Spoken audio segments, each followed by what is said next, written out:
नमस्कार, वेब दुनिया की खास पेशकश में आपका स्वागत है। मैं हूं विकास सिंह।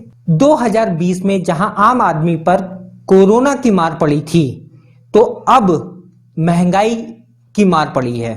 पेट्रोल और डीजल इतिहास के सबसे ऊंचे दामों पर पहुंच चुका है। पेट्रोल आज मध्य प्रदेश में 100 रुपए के पार पहुंच गया है, तो डीजल के दाम भी 90 रुपए के पार पहुंच गए हैं। वेब दुनिया ने अपनी खबरों में लगातार बताया है कि पेट्रोल जो 100 रुपए में आज बिक रहा है, उसमें मूल दाम पेट्रोल का वो 30, 32, 33 रुपए के आसपास है और शेष अन्य टैक्स है।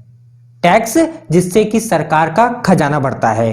कोविड काल में सरकार ने अपने खजाने को भरने के लिए पेट्रोल और डीजल पर करीब 15 से 16 रुपए टैक्स बढ़ाया है। पेट्रोल और डीजल के बढ़ते दामों ने आम आदमी का तेल निकाल दिया है। पेट्रोल और डीजल के दामों का असर यह हुआ है कि महंगाई का ग्राफ तेजी से बढ़ता जा रहा है। पिछले 10 महीने में पेट्रोल और डीजल 20 रुपए महंगा हो गया है। यह तो थी पेट्रोल और डीजल की बात, लेकिन आम आदमी की रसोई जिस गैस के सहारे चलती है, वो पिछले 10 महीने में 200 रुपए बढ़ गई है। चौंक गए आप? नहीं। अक्टूबर 2020 में जो रसोई गैस 588 रुपए में भोपाल में बिक रही थी, आज वो 775 रुपए में बिक रही है। डीजल के दाम बढ़ने का असर यह हुआ है कि अब माल भाड़ा भी बढ़ गया है।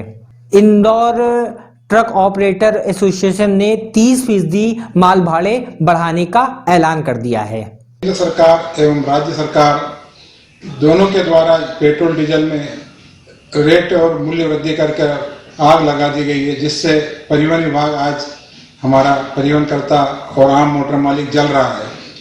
कोरोना महामारी के कारण पहले ही व्यापार बंद हो गए हैं, कहीं की रोजी रोटी नौकरी चली गई है, तो इसमें सरकार ने राहत देना तो दूर की बात है, ऊपर से जो है जेब में पेट्रोल डीजल मूल्य वृद्धि करके डाका डाल दिया है। तो हम सरकार से निवेदन करते हैं कि पेट्रोल डीजल मूल्य वृद्धि को वापस लिया जाए और आम जनता को और परिवहनकर्ता को राहत दी जाए। और हमारे परिवहनकर्ता एवं ट्रांसपोर्टर भाइयों से भी निवेदन करते हैं कि कृपया अपने भाड़े 30% बढ़ाए और उसी में माल बुक करें और अपनी गाड़ियों का परिवहन करें, अन्यथा हम अपने घर की सेवाएं समाप्त कर लेंगे अगर इसी तरह सेवा करते रहेंगे। माल भाड़े बढ़ने का असर यह होगा कि महंगाई अब 30% बढ़ जाएगी। 30% महंगाई बढ़ने वाली है? नहीं, 30% महंगाई पहले से भी बढ़ गई है, यानी अब 60% महंगाई बढ़ जाएगी। 30% महंगाई कैसे बढ़ी है पहले से, आइए हम आपको बताते हैं। पिछले 3 महीने में आम आदमी पर महंगाई की किस तरह मार पड़ी है, इसको आज आइए हम ग्राफिक्स की तरह दिखाते हैं।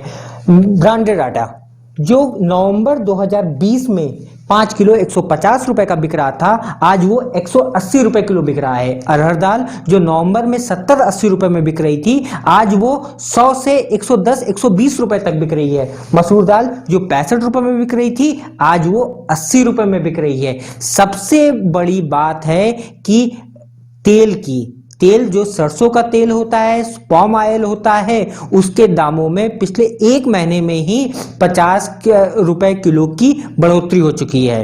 वेब दुनिया ने जब तेल और खाद्य पदार्थों के महंगाई को लेकर के मध्य प्रदेश उद्योग व्यापार मंडल के महासचिव अनुपम अग्रवाल से बातचीत की, तो उन्होंने कहा कि महंगाई बढ़ने के लिए टैक्स विसंगतियों के साथ साथ डीजल जो लगातार बढ़ता जा रहा है, उसका असर लोगों की जेब पर पड़ा है। आज लोगों की थाली महंगी हो गई है। थाली महंगा होने का कारण सब्जी के दाम में भी बढ़ोतरी है। आप देख सकते हैं कि रिफाइंड ऑयल, सरसों का तेल जिससे सब्जी बनती है, आज वो पहले जो 90 से 100 रुपए में बिक रही थी, आज वो 150 से 155 रुपए प्रति लीटर बिक रहा है। रिफाइंड ऑयल जो 80 से 90 रुपए में बिक रहा था, आज वो 120 से 130 रुपए प्रति लीटर बिक रहा है। माल भाड़े में बढ़ोतरी का असर ये हुआ है कि प्याज के दाम भी बढ़ गए हैं। प्याज के दाम यानी जो प्याज हर बार हमको रुलाता है, वो प्याज अभी से रुलाने लगा है। वो प्याज 50 रुपए प्रति किलो तक पहुंच गया है। मध्य प्रदेश में लोगों पर अभी आने वाले समय में महंगाई की एक बड़ी मार उस समय पड़ेगी जब बिजली कंपनियां बिजली का रेट बढ़ाएंगी। ऊर्जा मंत्री प्रद्युम्न सिंह तोमर ने कल ग्वालियर में इस बात के संकेत दे दिए हैं कि जल्द ही लोगों को बिजली की मार लोगों पर पड़ेगी। बिजली के रेट, बिजली कंपनियों ने सरकार को प्रस्ताव भेज दिया है और प्रस्ताव को मंजूरी मिलने के बाद बिजली के रेट बढ़ा दिए जाएंगे। बात घूम करके महंगाई की बात पेट्रोल डीजल पे आके टिकती है। पेट्रोल आज 100 रुपए में, डीजल 90 रुपए में पार हो गया है, लेकिन अभी तक सरकार ने इसको कंट्रोल करने का कोई फार्मूला नहीं बताया है, तो विपक्ष इस पर सियासत कर रहा है। मध्य प्रदेश कांग्रेस ने कल एक दिन के बंद का आह्वान किया है। मध्य प्रदेश के बंद को लेकर के सियासत शुरू हो गई है। मंत्री विश्वास सारंग ने आज मीडिया से बातचीत में कहा कि कांग्रेस उस वक्त कहाँ थी कि जब उसके काल में महंगाई चरम पर थी। आम आदमी को इस सियासत से कोई मतलब नहीं है, उसको मतलब है कि उसकी जेब का खर्च पर इतना लोड ना पड़े कि उसकी कमर जो कोरोना महामारी से पहले ही टूट चुकी है, अब वो और महंगाई का मार झेलने को नहीं तैयार दिख रहा है। आम आदमी की निगाह इसी बात पर है कि कब सरकार पेट्रोल डीजल के दामों में कमी करती है और उसको राहत देती है। पेट्रोल डीजल के दामों को सरकार कमी कर सकती है। इसको लेकर वेब दुनिया ने जब पेट्रोल पंप एसोसिएशन के अध्यक्ष अजय सिंह से बात की थी तो उन्होंने कहा कि सरकार ने कोविड काल में ही 15 से 16 रुपए का टैक्स बढ़ाया है। 100 रुपए में टैक्स में सरकार 32 रुपए का मूल पेट्रोल है और 70 रुपए का करीब टैक्स रहता है, 67 रुपए से 70 रुपए तक का। अगर सरकार अपने टैक्स को कुछ कम कर दे तो आम आदमी को 2 से 4 रुपए प्रति लीटर की राहत मिल जाएगी। अब देखना होगा कि सरकार कब पेट्रोल और डीजल के दामों में कमी करती है।